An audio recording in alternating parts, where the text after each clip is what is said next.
In jaz si upam trditi, da ko jaz govorim o tej raziskavi in ko sem vam povedala, kaj je bil rezultat raziskave, da se bo mnogim izmed vas fajn zdelo. In mnogi izmed vas, še posebej ženske, boste rekli, ja, res je.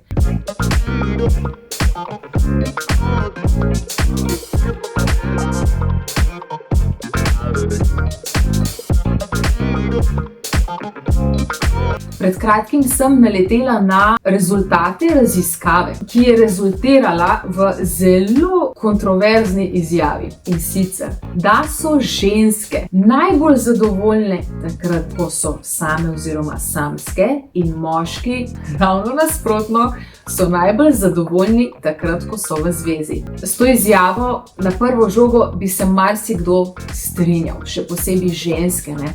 Ker se tako trudimo biti samosvoje, emancipirane, odločne, trdne, uspešne, se neprestano dokazovati in kazati, kako mi smo, znamo, zmoremo. Seveda je vse to res, vse to je resnica o ženskah. Še celo več smo, kot si najbolj zagrizene feministke sploh lahko predstavljajo, in o tem tudi zelo rada govorim in predavam. To pa še ne pomeni, da bi bilo prav, da se kitimo ali zabavamo nad to raziskavo oziroma nad rezultati te raziskave in da se nam to tako provokativno in prostaško zdi fajn, ker to resnica ni. Zelo nevarno je takšne raziskave delati in jih prikazovati takole surovo, brez kakršnekoli razlage, brez kakršnekoli spremljevalne besede, ker ljudje zelo radi že po naravi zavzemamo pole. Zelo radi se delimo na ene in druge, na te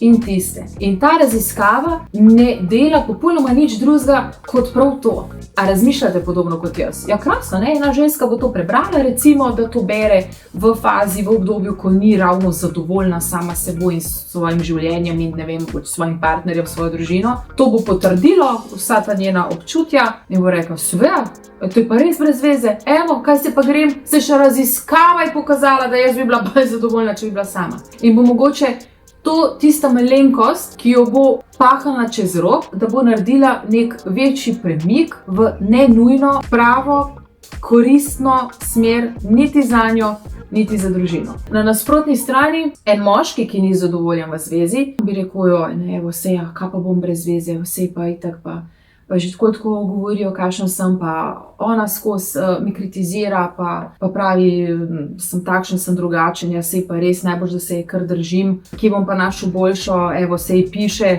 da brez zveze, brez nje bom kar umrl. In iz tega se lahko rojevajo popolnoma sprijeni načini mišljenja. Od blagih, torej takšen, da bo lahko si on mislil in pomislil, joj ne, boljše, da ostanem v zvezi, pa čeprav morda bi bilo pa res bolje, da razmisli, da bi odšel, ali pa mogoče se pa še toliko bolj veže na svojo partnerko. In tukaj govorimo pa lahko že o patološkem razmišljanju, ki, se veste, se nas tudi iz okolice neprestano podpihuje k njemu. In potem začne razmišljati, moja je, samo moja je, umrl bom brez nje, ne morem živeti brez ženske.